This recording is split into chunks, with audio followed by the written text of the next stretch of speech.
Hello दोस्तों, आज मैं आपको बताऊंगा कि बोर्ड एग्ज़ाम 10th क्लास में पूछे जाने वाले 30 मोस्ट क्वेश्चन दोस्तों।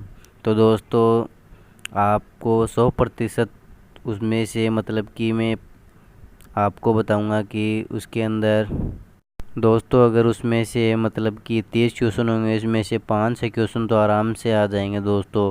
तो दोस्तों, अभी तक आपने हमारे चैनल को सब्सक्राइब नहीं किया तो सब्सक्राइब कर लीजिए दोस्तों, और बेल आइकन को प्रेस कर लीजिए।